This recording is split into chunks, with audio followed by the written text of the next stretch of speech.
Hello दोस्तों, मैं Tarkeshwar Kumar Minerva general class Gorekothi में आपका हार्दिक अभिनंदन करता हूं। आजकल बिहार में शिक्षक की बहाली को लेकर बहुत सरगर्मी है। सीटेट और बीटेट वाले कह रहे हैं, जो पास कर गए हैं वो कहते हैं कि नहीं, जल्दी से जल्दी 7वां चरण का नोटिफिकेशन निकाला जाए। तो कुछ वैसे विद्यार्थी जिनका सीटेट या बीटेट नहीं निकला है या पहली बार बैठना चाहते हैं, वो मांग कर रहे हैं कि नहीं बीटेट लिया जाए। इसी बीच हमारे शिक्षा मंत्री जो चंद्रशेखर जी नए बने हैं, उन्होंने बहुत सारे कुछ नए नए वक्तव्य दिया कि नहीं, शिक्षकों की बहाली अब इंटरव्यू के आधार पर होगा, तो गुणवत्तापूर्ण शिक्षक चाहिए, पढ़ाई अच्छा नहीं हो रही है। इन सब का मुझे लगता है कि मेन कारण जो है वो 6421 जो प्रधानाध्यापक की बहाली निकली हुई थे माध्यमिक और उच्च माध्यमिक विद्यालयों के लिए, उसका मेन कारण है, वही मेन कारण है। क्योंकि 6421 बहाली निकली हुई थी, बहाली टोटल था 6421, लेकिन उसमें से मात्र 421 शिक्षक ही पास हुए। कितने शिक्षक पास हुए? तो मात्र 421। ऐसा क्यों? जब हमारे जो शिक्षक है पढ़ाने वाले, वही जब एग्ज़ाम में फेल हो जाएंगे तो बच्चे को क्या पढ़ाएंगे?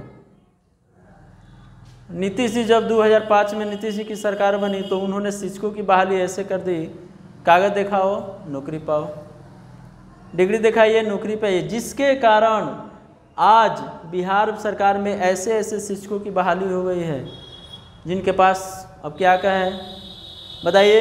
गुरुजी जो खुद पढ़ाते हैं, 6421 बहाली में से मात्र 421 आदमी ही पास कर गए। इसलिए हमारे शिक्षा मंत्री बार बार कह रहे हैं कि नहीं, गुणवत्तापूर्ण शिक्षक चाहिए, इंटरव्यू होगा या फिर सुपर टेट होगा। तो इन सुपर टेट या इंटरव्यू के जो जिम्मेवार हैं, खुद यह रिजल्ट बता रहा है। इसीलिए शिक्षा मंत्री को जो शिक्षक की बहाली है उस पर विश्वास नहीं है और वो चाहते हैं कि सुपर टेट लिया जाए या फिर इंटरव्यू के माध्यम से शिक्षकों की बहाली किया जाए। शिक्षकों की बहाली में आए दिनों हमेशा कह सकते हैं कि घपला चलता रहता है। पैसा देकर लोग शिक्षकों की बहाली कर लेते हैं, जिसके कारण जिसके पास नॉलेज नहीं होता है वो भी शिक्षकों की बहाली में आ जाता है। बात भी सही है।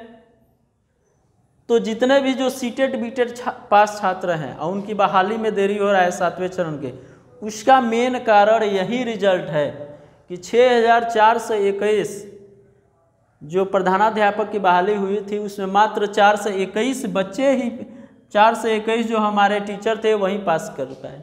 बाकी 6000 सीट जो है वो खाली रह गया। 6000 सीट क्या हुआ? तो खाली रह गया। बताइए, इसको आप क्या कहिएगा? हमारे यहाँ अगर 10,000 वैकेंसी निकलती है तो 10 लाख फॉर्म अप्लाई होता है और उसमें से 10,000 वैकेंसी के लिए कम से कम 1 लाख बच्चों को पास किया जाता है। तब जो भी आगे क्राइटेरिया है वो सब पूरा करके तब किसी भी पद के लिए बहाली किया जाता है। और यहाँ देखिए, यहाँ सीट से कम टीचर ही पास कर पाए, जबकि सीट से ज़्यादा उनको पास करना चाहिए था। ऐसा नहीं हो पाया। इसमें कमी कहाँ है? तो इसमें तो कमी साफ दिख रहा है कि जो शिक्षक है उन्हीं में कमी है। इसीलिए मैं कहता हूँ कि 7वें चरण की बहाली में जो देरी हो रही है उसका कोई और कारण नहीं है, बस ये टीचर ही हैं। और मैं नीतीश जी से, हमारे उप मुख्यमंत्री जो हुए हैं तेजस्वी यादव जी, और उसके अलावा जो शिक्षा मंत्री हुए हैं चंद्रशेखर जी, इन सभी लोगों से मैं रिक्वेस्ट करूंगा कि लगभग जो 45,000 के आसपास शिक्षकों की बहाली हो रही है, जो 45,000 के आसपास प्राइमरी और मिडिल में जो शिक्षकों के प्रधानाध्यापक की बहाली हो रही है, प्रधान शिक्षकों की लगभग 45,000 के आसपास जो प्रधान शिक्षकों की बहाली हो रही है, उसमें बीएड और डीएलएड पास जो सामान्य व्यक्ति हैं जिनका अभी जॉब नहीं हुआ है उनको भी मौका दिया जाए। नहीं तो हम कंफर्म कह रहे हैं कि फिर 45,000 में से मात्र 10,000 सीट भरेगा और फिर आपका 35,000 सीट खाली का खाली रह जाएगा। एक बार सुप्रीम कोर्ट आदेश देती है कि नहीं, जिसका एडमिशन हो गया है किसी भी टीचर ट्रेनिंग में वो सीटेट में बैठ सकता है। तो जो बीएड और डीएलएड किया हुआ है वह इस 45,000 प्रधान शिक्षकों की बहाली में क्यों नहीं बैठ सकता? इसमें भी उनको पूरा का पूरा मौका दिया जाए, क्योंकि इसमें सीट खाली क्यों रह जाएगा? क्योंकि जिस प्रकार 2005 से बहाली हुआ है हाई स्कूल और कॉलेज में शिक्षकों का, उसी प्रकार 1 से 5 और 6 से 8 में भी शिक्षकों का बहाली हुआ है। तो वो शिक्षक क्या एग्ज़ाम निकाल पाएंगे?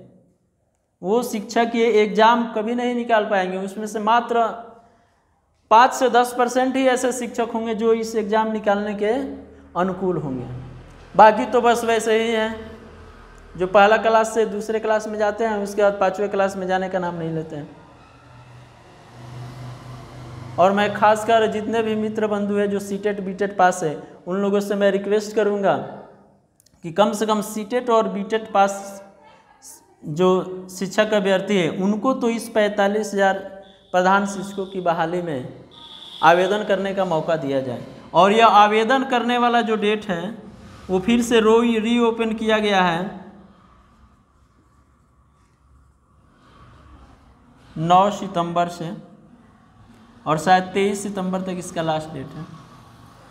इसमें इन लोगों को आवेदन करने का मौका दिया जाए ताकि फिर ये दोबारा इसमें इन लोगों को मौका मिले और ये सीट खाली न रह पाए।